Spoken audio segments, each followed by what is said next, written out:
Hey folks, this is BestInSlot and welcome to 5 Good, 5 Bad. Really couldn't come up with a catchier title. You can think of this as a semi-review of the new Cretaceous Predator Pack and free update 8 for Jurassic World Evolution 2. But what we're going to do is laud the 5 best parts introduced by this update and discuss 5 areas that could maybe stand to have some post-launch tweaks and improvements. I'll warn you now, the 5 bad gets a little bit nitpicky by the end. At the end of the day, it's a fantastic update.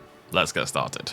Good one then. Frontier are usually very upfront about what they change in an update, even though they've snuck in changes in the past, like say fixing the weird hip issue on the Spinosaurus. But adding in 2 new marine species social animations was unexpected to say the least. I really like that this wasn't in the patch notes, it was something discovered organically by the community together, and whilst I don't want that to become too prevalent, it is okay if some things are left up for discovery. The animations themselves are great too, with the Mosasaurus playing against type with this whale-esque nuzzling animation, and the Tylosaurus being its typical aggressive self and trying to bite the tail off its lagoon mate, resulting in a well-deserved slap across the head. Conversely, the biggest negative surprise was probably the lack of hunting for Gigantoraptor. Now, it's not that Gigantoraptor would necessarily make for a consistent hunter in reality, it probably favoured foliage primarily and would eat meat when presented with the opportunity, much like many modern omnivorous animals we do tend to think of as herbivores. You know, a deer will happily eat a small bird, stuff like that. But it did likely take down some very small dinosaurs from time to time as well. The problem really is it being present in a Cretaceous Predator Pack and not actually being a predator, not to mention the slight bullshotting done in the trailer where it really does seem to be hunting, and in reality it's just a running animation that plays when scaring away rival dinosaurs. Furthermore, Frontier have mentioned twice now that it hunts in their press release information for this pack.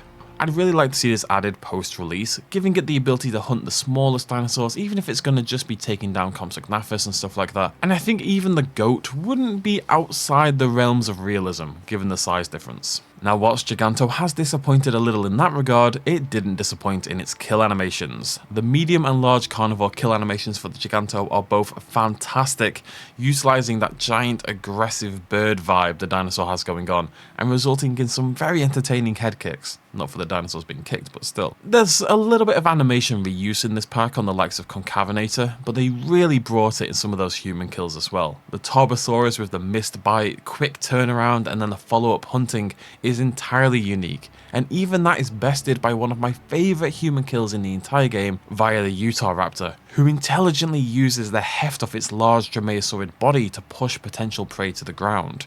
Unique kills that sell the personality of the dinosaur. I really couldn't ask for much more. And that's not even mentioning the Tarbosaurus rolling around animation, which, look, it's been talked about enough. It's adorable, okay? It's adorable. Bad 2. I really do need a better name for this. This wasn't particularly unexpected, but it's still disappointing. The free update added a bunch of great decorations for the game, including some, benches and bins in particular, that have been wanted for a very, very long time. And they're good. They're nothing to write home about, but they do the job. They look like bins, they look like benches. But they also go unused, and with our guests not sitting on them or chucking rubbish into them, that's the benches and the bins respectively by the way, it renders them a little bit insipid. I understand, or at least I think I do, why this is the case. With the current Evolution 2 guest system, I think it would have been quite hard to make these fully usable items. However, that doesn't mean there's not a workaround here. Frontier has shown with Planet Zoo that they can swing it so that when the camera looks away, things change position, if you think about the mini exhibits in that game. So why not do the same for the benches? Place them down empty, and then when you're looking elsewhere, guests spawn on them. That way they don't have to worry about AI or even a new animation for sitting down and getting up, but it would at least sell the illusion of these items being used and life continuing in your park even when you're looking elsewhere. Back to that good.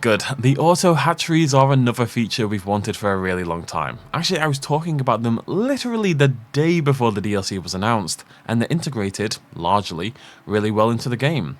Not only do they let you maintain huge populations of dinosaurs, for example 30 Gallimimus, but the fact that they run on a bay-by-bay basis for population instead of the total park offers a lot more control and fun potential for cool builds.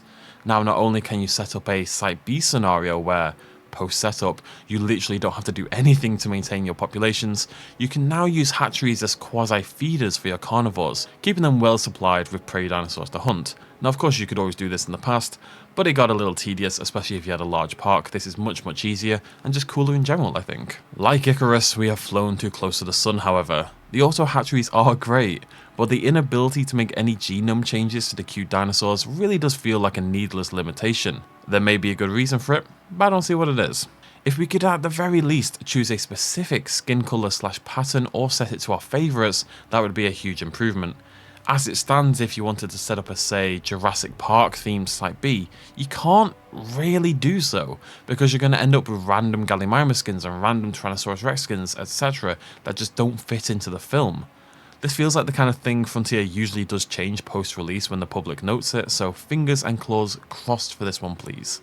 Our penultimate good thing is Frontier's continued resurgence in the skin-making game. That's a weird sentence, that one, isn't it? Not only do the likes of Utahraptor and Concavenator look absolutely incredible, but it's Frontier's own take on the pre-existing canon dinosaurs that really deserves praise. Their version of the Tarbosaurus takes a dinosaur I'm not too fond of and really raises its potential ceiling. And that's not to mention the 5 brand new variant skin sets we got for pre-existing body variants. The Battle of Big Rock Allosaurus, for example, has never really been my favourite, but with some clever usage of Frontier's new skins, you can make something that looks pretty bloody great. Not to mention how beautiful their version of the JP3 Brachy and Lost World Stegosaurus are. We'll be back to this shortly, but before then, Bad 4. This is where we get a little bit nitpicky. I say a little, but very nitpicky. Whilst I think the pack is fantastic, it is a little disappointing that we're once again in the Cretaceous. You know, we haven't had a single Jurassic or Triassic pack, the latter in particular being a disappointment for me, where's my Postosuchus, but across both Jurassic World Evolution games we've had 4 Cretaceous themed packs, with 3 of those coming in Evolution 2. The Cretaceous Dinosaur Pack, the Early Cretaceous Dinosaur Pack, the Late Cretaceous Dinosaur Pack, and now the Cretaceous Predator Pack. Next it'll be the Mid Cretaceous Pack, and then the Mid to Late Cretaceous Pack. The Cretaceous is probably the most exciting time out there in terms of dinosaur evolution, but there are plenty of genera in the other epochs that deserve a little loving as well. For example, Postosuchus. Come on, please. The final good then is a little nod again to the skin system, but this is a little stupid, but it brings joy to me and many people. Of course I could have mentioned all the new quality of life changes here, like the new path replacement brush, or the transport queuing that I keep getting wrong, or the lovely new capture mode weather effects, but no. By combining Amazon rainforest skin colour and the lithobates pattern, we can create a Pteranodon that resembles the Lost World variant, which has long been discarded by the official canon because of some nonsense about Geosternbergia. Either way, it's sort of kind of here now, and it's beautiful. And I do think Frontier is paying attention to these little details when they make these skins. And that's cool. As an aside, you can also sort of nearly make this. The colour's not quite right. The basically entirely unseen male Pteranodon from Jurassic Park 3. Bonus points. The final bad is absolutely a nitpick that I've seen literally nobody even mention other than myself, but it bugs me every single time I encounter it. This is the hill I'm going to die on, pointlessly and nitpickingly. So you're using the new search filter on the Genome library, great addition by the way, and you've decided you really like the look of Concavenator because it's beautiful and I love it, and so you decide to edit its genome. You pick the best skins, you pick the illest stats, and you go back to the library to release it. Then for some reason the game wipes the search filter, brings you back to the main screen. It doesn't even leave you on the Concavenator, but it shifts you back onto the Acrocanthosaurus. Basically, if you want to release a dinosaur with an edited genome, you have to search for that dinosaur twice every single time. It's silly. The number of times I accidentally made the wrong dinosaur during my pre-release recording for this game is embarrassingly high. Now, I'm by no means going to pretend this is a big deal, but it is a little irritating having to locate that dinosaur a second time every single time you change the stats. It doesn't even need to maintain the search filter, but it should at the very least put you back on the dinosaur you were changing the stats for, surely. Am I crazy for thinking this? Don't send me away. Anyway, 5 good, 5 bad. Overall, I really think this is a great update in DLC with a couple of things that hold it back from being the best of the very best. I don't know what's next for this game. The sense I get is now going to maybe be dinosaur packs until the very end, and who knows when that'll be. Frontier are kind of going for a rough spot at the moment, and I'm sorry to see a lot of the talented people who've worked on these games fall by the wayside. We can only hope they find good work as soon as possible, and that no more people have to suffer for poor choices made by others. In the meantime, this poor financial performance means Frontier has decided to shift their focus almost entirely onto creative management games. So we'll see what that means for the Life of Evolution 2, for the Planet series, and who knows, maybe even a sequel.